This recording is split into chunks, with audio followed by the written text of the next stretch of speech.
Venu Swamy returns yes ఇక మీదట రాజకీయ విశ్లేషణలు చేయనని సినిమా వాళ్ళ జాతకాలు చెప్పనంటూ ప్రమాణం చేసిన వేణుస్వామి మళ్ళీ మొదలు పెడుతున్నారు. తెలంగాణలో బీఆర్ఎస్ మళ్ళీ అధికారంలోకి వస్తుందని, కేటీఆర్ సీఎం అవుతారని చెప్పి అభాసుపాలయ్యారు. ఆంధ్రప్రదేశ్లో టీడీపీ తుడిచిపెట్టుకుపోతుందని జాతకం చెప్పి తప్పులో కాలేశారు. వైసీపీ ఘన విజయం సాధిస్తుందని బల్లగుద్ది మరీ చెప్పారు ఆయన. ఐపీఎల్లో సన్ రైజర్స్ గెలుస్తుందంటూ చెప్పి నవ్వుల పాలయ్యారు. దెబ్బ మీద దెబ్బతో మైండ్ బ్లాంక్ అవడంతో ఇక మీద సెలబ్రిటీల జాతకాల జోలికి వెళ్ళనంటూ వెంకటేశ్వర స్వామికి, కామాక్షి అమ్మవారికి సైతం క్షమాపణ చెప్పారు. అదే వేణుస్వామి ఉనికి కోసం మళ్ళీ ఆరాటపడుతున్నారు. రేపే చూడండి, నాగ చైతన్య, శోభిత వైవాహిక జీవితంపై సంచలన జాతకం చెప్తున్నానంటూ ఇన్స్టా స్టోరీ చేశారు. ఫలితాల గురించి దేశవ్యాప్తంగా మరియు ఆంధ్రప్రదేశ్ రాష్ట్రానికి సంబంధించి నేను ఇచ్చినటువంటి ప్రిడిక్షన్ లో జగన్మోహన్ రెడ్డి గెలుస్తాడు అని చెప్పి నేను చెప్పినటువంటి ప్రిడిక్షన్ తప్పింది. ఈ ప్రిడిక్షన్ తప్పవడం వల్ల, ఏది జగన్మోహన్ రెడ్డి గెలుస్తారు అని చెప్పినటువంటి ప్రిడిక్షన్ తప్పవడం వల్ల నేను ఒక నిర్ణయాన్ని తీసుకున్నాను. ఈ రోజు నుండి రాజకీయ పరమైనటువంటి విశ్లేషణ ప్రిడిక్షన్స్ కానీ, అలాగే సినిమా పరిశ్రమకు చెందినటువంటి వ్యక్తిగతమైనటువంటి పర్సన్స్ కు సంబంధించిన ప్రిడిక్షన్స్ కానీ ఇక మీదట ఎలాంటి సోషల్ మీడియాలో చెప్పడం మానేస్తా ఉన్నాను.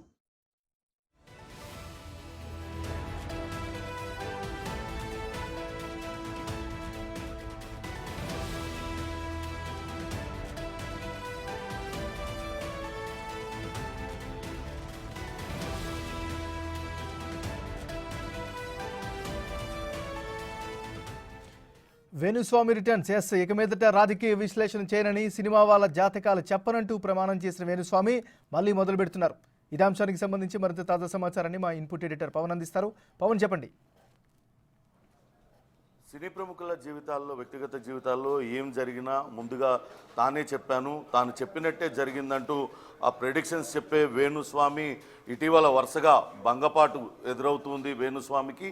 ఆయన ఇటీవల కాలంలో చేసిన అనేక ప్రెడిక్షన్స్ అన్నీ కూడా తప్పుపోయాయి. ఆయన చెప్పింది ఎక్కడ కూడా జరిగిన పాపాన పోలేదు. ఇటీవల ఆంధ్రప్రదేశ్ ఎన్నికల సందర్భంగా ఆయన పదే పదే చెప్తూ వచ్చారు, జగన్మోహన్ రెడ్డి తిరిగి మరోసారి అధికారంలోకి వస్తారని చెప్పారు. ఇక్కడ తెలంగాణలో కేసీఆర్ మరోసారి అధికారం చేపట్టబోతున్నారు అంటూ ఆయన చెప్పారు. కానీ చూస్తే అటు ఆంధ్రప్రదేశ్ రాష్ట్రంలో వైసీపీ చిత్తుగా ఓడిపోయింది. అక్కడ టీడీపీ విజయడంకా మోగించింది. కేవలం 11 సీట్లకే జగన్మోహన్ రెడ్డిని పరిమితం చేసిన పరిస్థితి. అంతేకాకుండా అక్కడ మూడోసారి ప్రధానిగా మోడీ ఎన్నికవుతారు, 300 సీట్లకు పైగా వస్తాయంటూ కూడా ఆయన ప్రిడిక్షన్ చెప్పారు.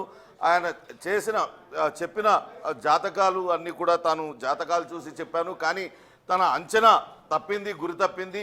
తన నిత్యం తన వెంటే ఉండే వెంకటేశ్వర స్వామి, కామాఖ్య దేవి తల్లితో వాళ్ళిద్దరికీ క్షమాపణ చెప్తున్నాను, ఇకపై తాను ఎట్టి పరిస్థితుల్లో కూడా ఇటువంటి జాతకాలు చెప్పను అంటూ ఆయన ఒక వీడియో కూడా రిలీజ్ చేశారు ఇటీవల ఆంధ్రప్రదేశ్ ఎన్నికల ఫలితాలు వచ్చిన సందర్భంగా. అయితే ఈరోజు సినీ నటుడు నాగార్జున తనయుడు నాగ చైతన్యకు ద్వితీయ వివాహానికి సంబంధించి నిశ్చితార్థం జరిగింది. శోభితా ధూళిపాలతో ఆయన నిశ్చితార్థం జరిగిన కొద్దిసేపటికే అటు వేణుస్వామి ఆయన సోషల్ మీడియా సైట్లో తిరిగి మరోసారి ప్రత్యక్షమయ్యాడు. సినీ తారల యొక్క వ్యక్తిగత జీవితాల గురించి ఏమాత్రం మాట్లాడను అని చెప్పిన ఆయన తిరిగి మరోసారి వాళ్ళ వ్యక్తిగత జీవితాల గురించి చెప్తాను అంటూ ఆయన వచ్చాడు. నాగ చైతన్య, శోభితా ధూళిపాల వైవాహిక జీవితం మీద సంచలనాత్మక జాతకపరమైన విశ్లేషణ రేపు అందిస్తానంటూ ఆయన ప్రకటించారు. ఇటీవల కాలంలో ఆంధ్రప్రదేశ్ ఎన్నికల ఫలితాలు విడుదలైన తర్వాత ఆయన ఈ జాతకాలు చెప్పేదానికి దూరంగా ఉంటున్నారు. ఆయన వాస్తవానికి చూసినట్లయితే గతంలో కూడా అనేక రకాల జాతకాలు చెప్తూ వచ్చారు. ఆయన చెప్పేది కనుక పరిశీలించినట్లయితే పాము చావకుండా కట్టె విరగకుండా చాలా చక్కగా చెప్తూ వస్తారు. అటు జరిగితే అది నేను చెప్పినట్లే జరిగిందంటారు, ఇటు జరిగిన నేను చెప్పినట్లే జరిగిందంటూ చెప్పుకుంటూ వస్తారు. ఈ నేపథ్యంలోనే అటు సోషల్ మీడియాలో విపరీతంగా ట్రోలింగ్కి గురయ్యారు. దాంతో ఆయన గత కొంతకాలంగా జాతకాలకు దూరంగా ఉన్నారు. ఇటీవల అటు 2020 మ్యాచ్ల సందర్భంగా కూడా ఒక జట్టు గెలుస్తుంది అంటూ బల్లగుద్ది మరి వేణుస్వామి చెప్పారు. కానీ చూస్తే ఆ జట్టు ఫైనల్స్లో ఓడిపోయింది. దాంతో వేణుస్వామి ఫాలోవర్స్ కావచ్చు, ఆయనను విపరీతంగా ఫాలోవర్స్ అందరూ కూడా ట్రోల్ చేసిన పరిస్థితిని మనం చూసాం. అయితే ఇకపై తారల వ్యక్తిగత జీవితం జోలికి పోను అంటూ చెప్తూ వస్తున్న వేణుస్వామి ఇప్పుడు నాగ చైతన్య, శోభితా ధూళిపాల వైవాహిక జీవితం గురించి సంచలనాత్మక వివరణిస్తానంటూ మరోసారి తెర మీదకి వచ్చారు.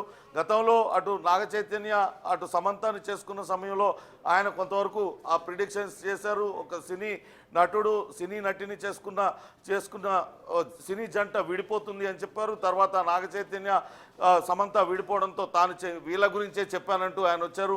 ఇప్పుడు మరి వీళ్ళ గురించి ఏం చెప్తారు? ఈ జంట చిరకాలం చల్లగా హాయిగా ఉంటుందని చెప్తారా, లేకుంటే మరో రకమైన ప్రిడిక్షన్ చెప్తారా అనేది చూడాలి. కానీ కేవలం పబ్లిక్ అటెన్షన్ డ్రా చేసేందుకే మరోసారి వేణుస్వామి ఇటువంటి చీప్ ట్రిక్స్తోని ముందుకి వస్తున్నారు. ఆయన సినీ నటులు వాళ్ళ వైవాహిక జీవితాలు, వాళ్ళ వ్యక్తిగత జీవితాలంటే అందరికీ ఆసక్తి ఉంటుంది కాబట్టి వాళ్ళపైన ప్రిడిక్షన్స్ చేస్తూ తన పబ్బం గడుపుకుంటున్నాడనే విమర్శలు అయితే పెద్ద ఎత్తున వస్తున్నాయి.